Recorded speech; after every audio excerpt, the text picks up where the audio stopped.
Hell breaks loose as Russia catches fire from within, with refineries hit, fuel lines forming, military targets burning, and Putin trying to project control, amid pressure that has already gone too far to be dismissed as mere war noise. Ukraine has brought the war inside Russian territory and hit two refineries, one in Slavyansk-on-Kuban in the Krasnodar region and another in Yaroslavl, about 700 kilometers from the Ukrainian border. Zelensky stated that the offensive is part of a 40-day campaign to weaken the Russian war machine by targeting energy, logistics, and air defense. At the same time, Putin acknowledged a fuel shortage in Russian regions, tried to downplay the crisis, and promised to strengthen air defense. Culture, sports, everything in international interaction. Russia has been facing an unprecedented kind of pressure from Western elites. Their goal was to try to inflict a clear strategic defeat on us on the battlefield. They also wanted to provoke the complete destabilization of our society, but they ended up failing miserably in everything. Precisely because Ukrainian drones are crossing distances that Moscow previously considered protected. The war that Putin brought to Ukraine now puts pressure on Russian refineries, roads, bridges, depots, and military factories. The promise of a quick victory turned into a long, costly, and visible war of attrition, and the political message became heavy. While the Kremlin talks about controlling Donbas and Novorossiya, Ukraine responds by targeting the fuel that sustains tanks, trucks, planes, and logistics.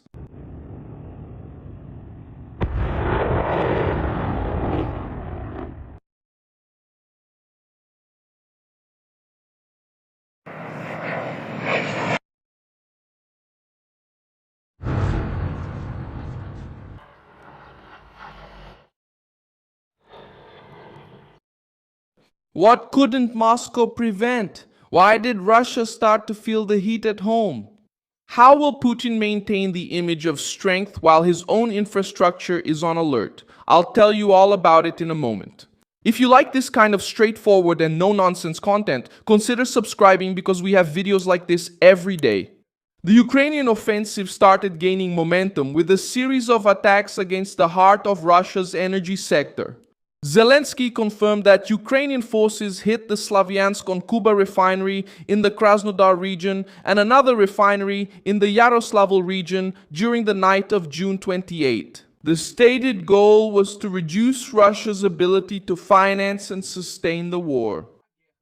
The logic is simple. It's not enough to confront soldiers on the front lines. It's necessary to cut off the fuel, logistics, and infrastructure that support the invasion.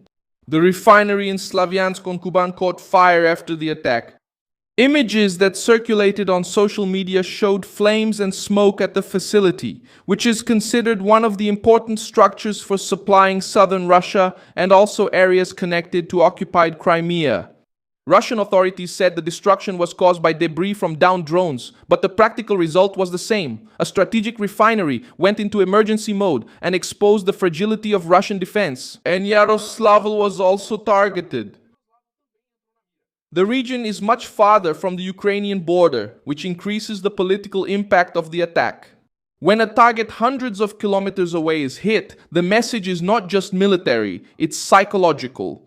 Moscow now has to defend not only the front line, but also refineries, bridges, factories, depots, routes, and cities in the interior. This increases the cost of the war for Putin and forces the Kremlin to spread air defenses over more and more areas of Russia. Ukraine also targeted structures near the Crimean Bridge. Zelensky said that targets on both sides of the bridge were hit, including maritime logistics used for oil transport, a depot in Kherson, and Russian air defense systems. The bridge also has sistemas russos de defesa aérea, symbolic and practical importance for Moscow. It connects Russia to the occupied peninsula and serves as a supply route. Volgograd came under the same kind of pressure. The Titan barricade facility, linked to Russian military production, was hit on June 27. The complex is mentioned as a facility involved in manufacturing systems used by Moscow in the war.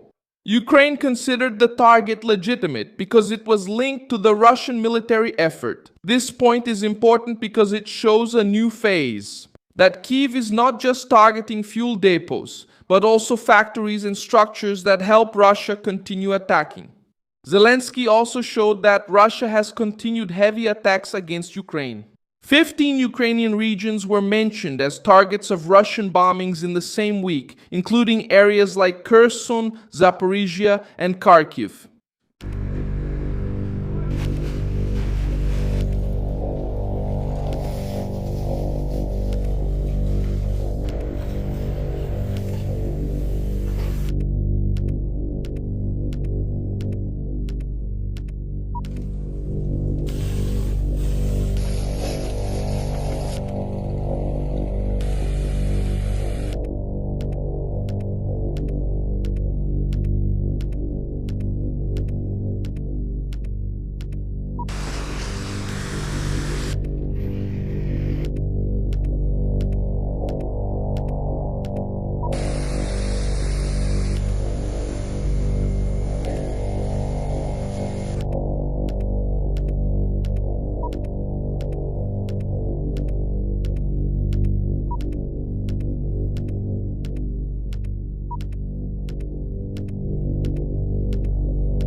His message was that the Ukrainian deep strikes are a response to Russian terror against Ukrainian cities and infrastructure. This is Kyiv's political justification. If Moscow insists on attacking energy, homes, routes, and Ukrainian cities, Ukraine will also strike the system that sustains the war inside Russia. The 40-day operation provides context for this sequence. On June 25, after receiving information from the Ukrainian security leadership, he authorized a campaign to influence Russia to end the war. The word used was influence, but the meaning on the battlefield is direct pressure. Ukraine wants to show that each week of war will have a higher cost for Moscow, especially in the energy sector, logistics, and the military industry. The fuel crisis has become one of the most visible signs of this strain. The Guard reported that a region in Siberia has limited purchases at state-run gas stations to a certain number of liters per vehicle per day. Meanwhile, Putin acknowledged a certain shortage caused by Ukrainian attacks on energy infrastructure. Hello everyone, June 29th. The most critical situation with gasoline is in Zabaikalia. We are now in Chita. There is no gasoline at all. And people spend days in line at the gas stations waiting. They start serving people at 7 a.m. and it's 15 liters per person. So everyone, if possible, avoid transporting cars on your own. Put the car on a car carrier truck. Wait until gas becomes available, then you can travel. Now it's really hard to travel. If there's a fuel shortage, there's no normalcy. If there's a purchase limit, there's real pressure in Russian daily life. Putin responded with his usual narrative. He accused Western elites of trying to impose a strategic defeat on Russia and destabilize Russian society. He also said that Moscow will continue with the goal of controlling Donbas and Novorossiya, rejecting the Ukrainian proposal to limit long-range attacks. But this statement came at the same time that Russia admitted to fuel problems and promised to quickly increase air defense production. The contradiction was clear. Putin said he is in control, but he needs to rush to protect refineries and internal routes. The statement about Donald Trump also came up in this context. Putin said there were no formal agreements at the Anchorage meeting in Alaska and that the proposals discussed came from the American side. The topic carries weight because Trump promised to end the war quickly. But by the end of June 2026, there are deeper attacks, refineries burning, and Moscow asking for more protection for its own infrastructure. Ben Hodges, former commander of the United States Army in Europe, assessed that Putin's war has severely damaged Russia's military capability and also its ability to defend itself. How does the senior military leadership respond? What do we hear from them from now on? I think many professional military personnel know that Putin's war has destroyed or severely damaged Russia's armed forces. and has even undermined Russia's ability to defend itself.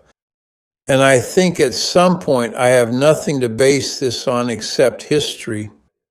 But I can imagine the military leadership saying that's enough. And that's it. We want to get to that point as quickly as possible. And I think that's part of the Ukrainian strategy when Minister Fedorov says the goal is to inflict 50,000 Russian casualties per month. I mean, that's dramatic. Those are losses that can never be recovered. What he says matches what we see on the ground. Russia is still advancing at some points on the front, but pays a high price to sustain this while needing to protect a huge area against drones, missiles, and coordinated attacks. Russia's size, which used to be a shield, has now become a logistical problem. The Ukrainian offensive doesn't mean that the war is over or that Moscow has lost all its capabilities. Russia continues attacking Ukrainian cities, maintains pressure in the east, and uses its advantage in size and numbers. But the difference now is that Kyiv has found a way to impose a direct cost inside Russian territory. A refinery hit is not just smoke in the sky. It's less fuel, expensive repairs, fear in the domestic market, and pressure on a government that promised absolute control. Ukraine is trying to break the chain that keeps the war going. Energy, transportation, air defense, military industry, and supply. Russia caught fire because Ukraine started attacking where it hurts. Zelensky is betting that these 40 days of pressure could push Moscow into a tougher choice, either keep paying an increasing price or accept that the war has already come back inside the house the Kremlin claimed was protected. Thank you very much for watching this video until the end. Support our project and contribute financially through the Pix key that appears on your screen. We are an independent channel focused on keeping you informed with the truth. Your contribution helps us a lot. It keeps us going.